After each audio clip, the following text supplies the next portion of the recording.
ఏపీలో జూనియర్ డాక్టర్ల నిరసన రోజు రోజుకి ఉధృతమవుతుంది. 9వ రోజు ఆందోళనకు దిగినటువంటి జూనియర్ డాక్టర్స్ అత్యవసర సేవలు నిలిపివేశారు. స్టైఫండ్ పెంపుపై ప్రభుత్వం నుంచి రాతపూర్వక హామీ రాకపోవడంతో నిరసన కంటిన్యూ చేస్తున్నారు. తమ సమస్యపై ప్రభుత్వం స్పందించకపోతే ఐసీయూ ఇతర అత్యవసర సేవల్ని నిలిపివేస్తామని హెచ్చరిస్తున్నారు. ఇక మరోవైపు జూనియర్ డాక్టర్ల నిరసనకు ఐఎంఏ మద్దతు తెలిపింది.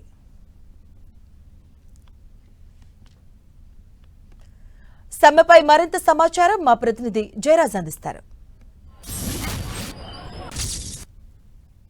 రాష్ట్ర వ్యాప్తంగా జూనియర్ డాక్టర్లు గడిచిన 9 రోజులుగా సమ్మె చేస్తా ఉన్నారు. ప్రభుత్వం నుంచి స్పష్టమైనటువంటి హామీ వచ్చే వరకు కూడా ఈ సమ్మె కొనసాగుతుందని స్పష్టం చేస్తా ఉన్నారు. అత్యవసర సేవలను కూడా నిన్న నుంచి ఆపేసినటువంటి పరిస్థితి ఉంది. దీంతో ఆ ప్రభుత్వ ఆసుపత్రుల్లో అత్యవసర సేవలు కూడా ఆగిపోతున్నటువంటి పరిస్థితి ఉంది.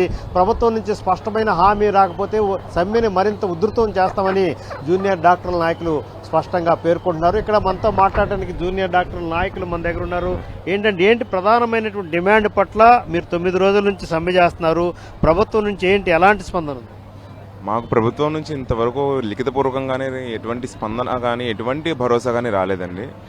మేము ప్రస్తుతం ఏంటి అంటే ఈ సమ్మె చేస్తున్నప్పుడు ప్రభుత్వం నుంచి ఇంతవరకు ఒక భరోసా రాకపోయేసరికి రోగులు పడుతున్న కష్టాలు అవన్నీ చూడలేక ఒక నిస్సహాయ స్థితిలో ఉన్నాం. మేము కూడా మా బాధను ప్రభుత్వం వాళ్ళు తొందరగా ఆలకించి పట్టించుకోవాలని ప్రతిరోజు మా సమ్మె ద్వారా నిరసన వ్యక్తం చేస్తూనే ఉన్నాము.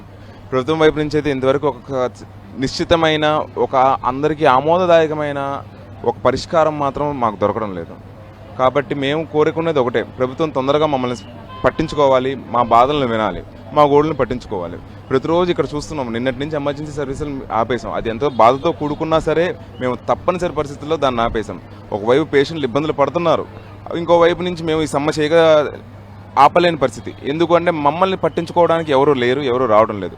సో మేము కోరుకున్నది ఒకటే, ప్రభుత్వం వీలైన తొందరగా మమ్మల్ని పట్టించుకొని మా గోడు మా బాధలను పట్టించుకొని మాకు ఏదో ఒక రాతపూర్వకంగా లిఖితపూర్వకంగా ఒక భరోసాను ఇవ్వాలి. ప్రస్తుతం మేమున్న నిస్సహాయత స్థితి నుంచి ప్రభుత్వం మమ్మల్ని బయటపరచాలి. ఇప్పుడు మీ ప్రధానమైన డిమాండ్ ఏంటి? ప్రభుత్వం మా ప్రధానమైన డిమాండ్లు అయితే 3 ఉన్నాయండి.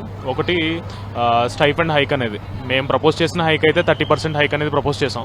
కానీ ప్రభుత్వం మేము అటువంటి స్థితిలో లేము, రాష్ట్ర పరిస్థితి ఇప్పుడు బాగాలేదు కాబట్టి అంత ఇవ్వలేము అన్న ధోరణిలో ఉన్నారు. కాబట్టి సరే జీవో ప్రకారం ఏదైతే 15% ఇవ్వాలో మినిమం అదైనా ఇవ్వండి అని చెప్పేసి ప్రభుత్వాన్ని అయితే అడగడం జరిగింది. దానికి తోడుగా ఇంకొకటి ఏంటంటే రిటైర్మెంట్ ఏజ్ అనేది ఏదైతే ఉందో అది మన రాష్ట్రంలో 62 సంవత్సరాలుగా ఉన్నదైతే ఉన్నది. అయితే ప్రభుత్వం ఇప్పుడు దాన్ని 65 సంవత్సరాలు చేసే ఆలోచనలో ఉన్నట్టుగా మనకు తెలుస్తుంది అనమాట. సో అది చేయడం వల్ల ఏంటంటే కొత్తగా వస్తున్న డాక్టర్లు ఎవరైతే ఉన్నారో, కొత్తగా పాస్ అవుట్ అవుతున్న డాక్టర్స్ ఎవరైతే ఉన్నారో వాళ్ళకి ఉద్యోగ అవకాశాలు ప్రభుత్వ రంగంలో తగ్గేటటువంటి అవకాశాలు చాలా ఎక్కువగా ఉన్నాయి. అందరూ కూడా కార్పొరేట్ సెక్టర్లోనే సెటిల్ అవ్వాల్సిన పరిస్థితి వచ్చే అవకాశం ఉంది ఫ్యూచర్లో. ఇంకొకటి ఏంటంటే ప్రీ క్లినికల్ డిపార్ట్మెంట్స్ ఏవైతే ఉన్నాయో, అనాటమీ, ఫిజియాలజీ, బయోకెమిస్ట్రీ డిపార్ట్మెంట్స్లో ఎంఎస్సీ పిహెచ్డీ క్యాండిడేట్స్ని అసిస్టెంట్ ప్రొఫెసర్స్ గాను, అసోసియేట్ ప్రొఫెసర్స్ గాను అపాయింట్ చేస్తూ గవర్నమెంట్ ఇస్తున్న ఉత్తర్వులు ఏవైతే ఉన్నాయో ఎన్ఎంసీ నార్మ్స్ ప్రకారం అది 15% ఉన్నదైతే ఉన్నది. అయితే మన రాష్ట్రంలో చూసినట్టయితే కనుక అది 15% ఎప్పుడో దాటేసిన దాఖలాలు అయితే ఉన్నాయి ప్రజెంట్. సో ఈ ప్రైమరీగా మా ఈ 3 డిమాండ్స్ని మేమైతే ముందు పెట్టడం జరిగింది.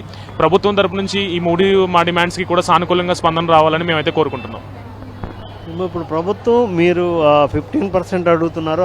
ఇప్పుడు ఉన్న ఆర్థిక పరిస్థితి దృష్ట్యా అలా ఇచ్చే పరిస్థితి లేదు. దశల వారీగా అట్లా అమలు చేస్తాం, తక్షణమే సమ్మె విరమించి విధుల్లో చేరాలని చెప్పేసి ప్రభుత్వం వాళ్ళు దశల వారీగా ఇస్తానన్న మొత్తం మాత్రం 3%. 3% అంటే అది చాలా చిన్న అమౌంట్ కంపేర్ చేసుకుంటే. అది మేము యాజ్ పర్ జీవో 15% అడగడం అన్న దాంట్లో అన్యాయం ఏం లేదు. ఎందుకంటే మొత్తం ఉన్న డాక్టర్స్ అందరికీ కలిపి అది ఏడాదికి చాలా చిన్న మొత్తమే అవుతుంది ఇవ్వాల్సింది. కాబట్టే ఈ నిరసన తెలుపుతున్నామండి. 3% అనే దానికి అయితే మాత్రం ఎవరు ఒప్పుకోరు. ఇప్పుడు ప్రభుత్వం మిమ్మల్ని ఇప్పటి వరకు చర్చలకు పిలవాలా, ఏంటి తదుపరి కార్యాచరణ?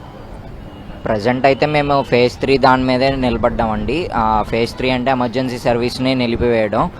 ప్రస్తుతానికైతే దాని గురించే, ఇంకా మేము వాళ్ళ నుంచి రెస్పాన్స్ వస్తుందేమో అని వెయిట్ చేస్తున్నాము, ఆశిస్తున్నాము. చూద్దాము, వాళ్ళ రెస్పాన్స్ బట్టి మేము నెక్స్ట్ ఏం చేయాలనేది మేము ఆలోచిస్తాము. ఇది మొత్తం మీద గడిచిన 9 రోజులుగా జూనియర్ డాక్టర్లు రాష్ట్ర వ్యాప్తంగా చేస్తున్నటువంటి సమ్మె నేపథ్యంలో ప్రభుత్వం అయితే ఏ విధంగా ఇంకా పూర్తి స్థాయిలో స్పందించలేదు. ఇచ్చినటువంటి హామీలు నెరవేర్చేటటువంటి దిశగా ప్రభుత్వం అయితే చర్చలు ఇంకా జరపలేదు. ఇప్పటికే అత్యవసర సేవల్ని 48 గంటల పాటు ఇప్పటికే నిలిపివేసినటువంటి పరిస్థితి. ప్రభుత్వం నుంచి సానుకూలమైన స్పందన, రాతపూర్వకమైనటువంటి హామీ లభించకపోతే తదుపరి కార్యాచరణ మరింత ఉధృతం చేస్తామని చెప్పేసి జూనియర్ డాక్టర్లు పేర్కొంటున్నారు. స్టూడియో.